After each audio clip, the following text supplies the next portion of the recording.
Modulus of A less than equals to modulus of B.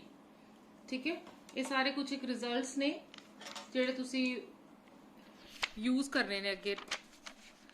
Next साडे को होर 5-6 results ने related to this which first of all we have A divides B then it implies A divides BK। ठीक है, आ result अगे सारे theorems दे विच questions दे विच use होने, इन्हां नूं चंगी तरह करना, बेसिक चीज़ां ने सारियां। पहले डिविजिबिलिटी डेफिनेशन क्लीयर होनी चाहिए है, उस तो बाद ये सारे रिजल्ट्स। ठीक है, A अगर B नूं डिवाइड कर रहा है, इट इंप्लाइज B डिवाइड करेगा BK। K साडे को की है, कोई इंटीजर है। ठीक है, therefore there exists an integer C। A divides B सानू गिवन है, we have to prove this. ठीक है, हुण इहदे अकॉर्डिंगली A डिवाइड B कर रहा है, इट मीनस कि B equals to AC according to definition of divisibility there exist integer C।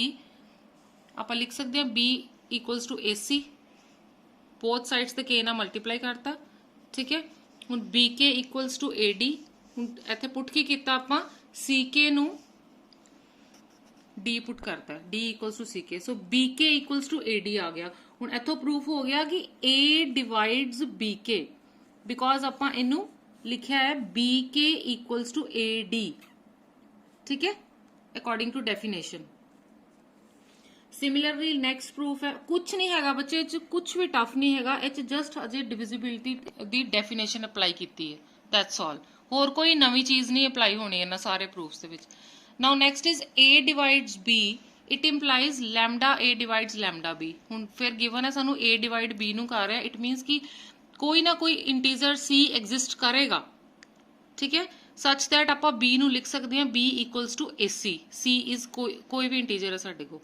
हुण B equals to AC, now multiplied by lambda. ठीक है, lambda B equals to lambda AC आ गया साडे को। लैम्डा B हुण associative law नाल आपां लिख सकते हैं। ठीक है, लैम्डा A नू अलग करके। सो इथों की शो हो रहा है कि lambda A divides lambda B. ठीक है, इथों ये शो हो रहा है ना कि लैम्डा बी जड़ा आ is a factor of lambda A. Next we have A divides B divides C, then it implies A divide C. हुण आ दोनों सानू गिवन ने, इथों आपां प्रूव करना कि ए अगर ए बी नू भी डिवाइड कर रहा, बी सी नू फरदर डिवाइड कर रहा, तो ए किनू डिवाइड करेगा, सी नू। हुण इन्हां दोनों ते तुसी डेफिनेशन ऑफ डिविजिबिलिटी लगाती। A डिवाइड्स B, then there exist any integer K1, आपां लिख सकते हैं B इक्वल्स टू AK1। ठीक है, आ लिखता आपां। दैन B डिवाइड C, फिर डेफिनेशन लगाती, देयर एग्जिस्ट इंटीजर K2, आपां C नू लिख सकते हैं C इक्वल्स टू BK2। ठीक है, दोनों का प्रोडक्ट ले लिया BC AK1 डॉट BK2। ठीक है, so C equals to B cancel हो गया, C equals to A K1 K2। ठीक है, हुण K1 K2 की जगह आपां D पुट करता। ये की है साडे को K1 K2 की ने, दोनों इंटीजर्स ने, इंटीजर्स का प्रोडक्ट भी की होएगा, ऑलवेज एन इंटीजर। सो आपां लिख सकते हैं K1 K2 नू एनी D। ठीक है, C इक्वल्स टू AD आ गया साडे को। हुण इथों की प्रूफ हो रहा है कि A डिवाइड्स C अगेन। ठीक है, next we have fourth result साडे को हैगा कि अगर C A नू डिवाइड कर रहा है, C B नू डिवाइड कर रहा है, तो C डिवाइड करेगा A प्लस माइनस B नू भी।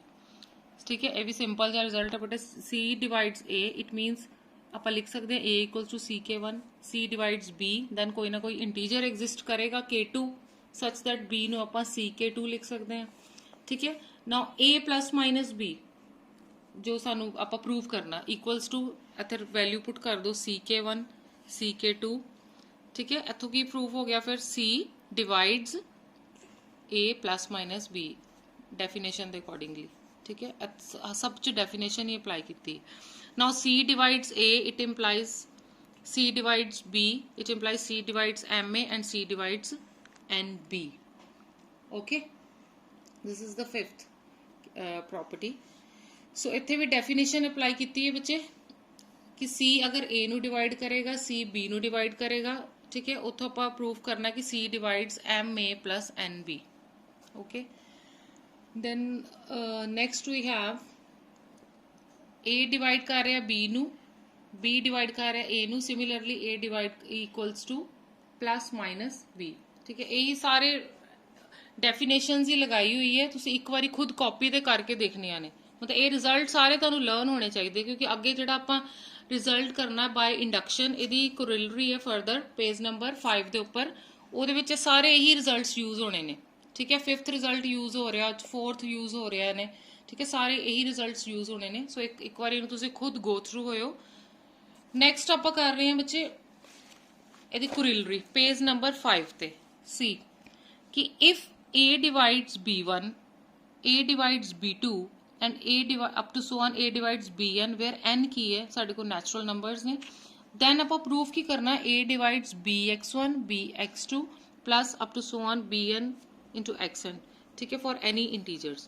ਹੁਣ ਜਿਹੜੇ ਰਿਜ਼ਲਟ ਆਪਾਂ ਪਹਿਲੇ ਕੀਤੇ ਨੇ ਪੇਜ ਨੰਬਰ 4 ਤੇ, ਉਹੀ ਸਾਰੇ ਰਿਜ਼ਲਟ ਇਹਦੇ ਵਿੱਚ ਯੂਜ਼ ਹੋਣੇ ਆ ਬੱਚੇ।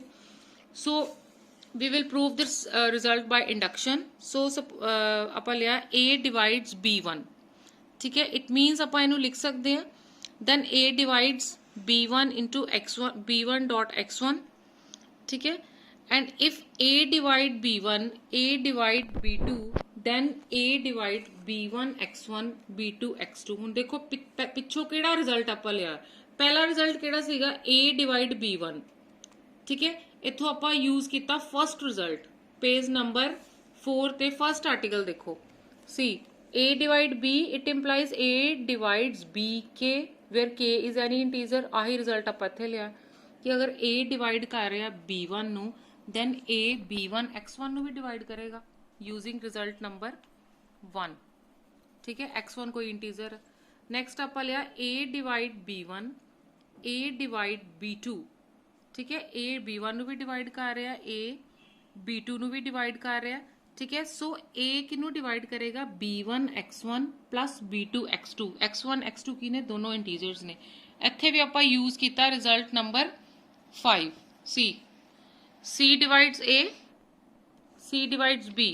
ਸੋ c ਡਿਵਾਈਡ ਕਰੇਗਾ ma plus nb ਨੂੰ, ਵੇਅਰ m and n ਕੀ ਨੇ, ਸਾਡੇ ਇੰਟੀਜਰਸ ਨੇ। ਸਿਮਿਲਰਲੀ ਆਪਾਂ इधर प्रूफ च की लाए ने x1 x2, इत्थे m n की जगह साडे को आ गए x1 x2। हुण आपां रिजल्ट जिहड़ा प्रूव करना सी वो आपां 1 और 2 ਲਈ प्रूव कर लिया है ना। a divides b1 x1 plus b2 x2 तक प्रूव कर लिया, बट आपां प्रूव करना up to so on bn xn ਲਈ है ना। नेक्स्ट assume that आपां assume कर लिया कि result is true for n equals to m। ठीक है, आ सारा जो a divide b1 a divide b2 up to so on bm तक अज्यूम कर लिया ਆਪਾਂ। सो a डिवाइड यही रिजल्ट दोबारा अप्लाई करता। ठीक है, हुण a डिवाइड्स दिस, ठीक a आ की आ गया, सपोज a डिवाइड b ਆਪਾਂ ਕਰਦੇ ਸੀ ਨਾ ਡੈਫੀਨੇਸ਼ਨਸ ਦੇ ਵਿੱਚ। So there exist an integer c such that ਆਪਾਂ ਕੀ ਲਿਖ ਸਕਦੇ ਹਾਂ b ਇਕੁਅਲਸ ਟੂ ac। ਉਹੀ ਆਪਾਂ ਇੱਥੇ ਕੀਤਾ। ਆ ਸਾਰਾ ਕੀ ਹੈ ਸਾਡਾ b। ठीक है, b इक्वल्स टू ac। इत्थे c की जगह आप k ले लिया, b की जगह आ सारी टर्म आ गई साडी। सो आप इनू अकॉर्डिंग टू डेफिनेशन लिखता। नाउ आप प्रूव करता for n equals to m तक। Now we will show that result is true for n equals to m plus 1 ली कर लिया। नेक्स्ट ठीक है, सिमिलरली आप लिख लिया a divide b1 a divide b2 a divide bm। So a divide bm plus 1।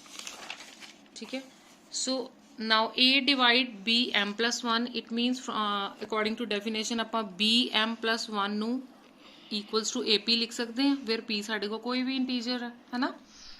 now bm plus 1 into bxm plus 1 ਨੂੰ ਆਪਾਂ ਇੱਥੇ ਵੈਲਿਊ ਪੁੱਟ ਕਰਤੀ, bm plus 1 ਦੀ ਵੈਲਿਊ ਪੁੱਟ ਕਰਤੀ ਇੱਥੇ ਹੈ ਨਾ, ap ਔਰ ਨਾਲ ਆ ਗਿਆ ਸਾਡੇ ਕੋਲ।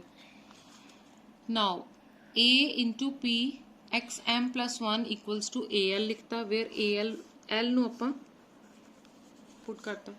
नाउ एडिंग 1 एंड 2, पिछे जो रिजल्ट आया सी उन्होंने नंबर 1 दे देना और इनू आप ऐड कर देना। सो ये साडे को आ जाएगा AK प्लस AL। इनू आप लिख सकते हैं इस तरह। ठीक है, ए नू कॉमन कट के इनू आप Q लिखता, K plus L equals to AQ। Q की है, ये भी इंटीजर सीगा, L भी इंटीजर सीगा। ठीक है, integers are closed under addition. ठीक है, साडे को ओदा आप जदों प्लस करांगे अगे फिर साडे को एक इंटीजर आ गया। तो सो इत्थों प्रूफ हो गया कि a divides b1 x1 b2 x2 up to so 1, जो आप प्रूव करना सी कि रिजल्ट जिहड़ा m प्लस 1 लिए भी ट्रू है। So by induction we prove that result is true for all m belongs to n। ठीक है, ਸੋ ਅੱਜ ਤੁਸੀਂ ਇੱਥੋਂ ਤੱਕ ਕਰਨਾ, ਪੇਜ ਨੰਬਰ 6 ਤੱਕ ਜਿਹੜੇ ਰਿਜ਼ਲਟਸ ਕੀਤੇ ਨੇ ਆਪਾਂ, ਬੇਸਿਕ ਰਿਜ਼ਲਟਸ ਪਲੱਸ ਦਿਸ ਪ੍ਰੂਫ ਬਾਈ ਇੰਡਕਸ਼ਨ, ਠੀਕ ਹੈ, ਜਿਹੜਾ ਆਪਾਂ ਇਹ ਕੀਤਾ ਇੱਥੋਂ ਤੱਕ ਤੁਸੀਂ ਕਰਨਾ।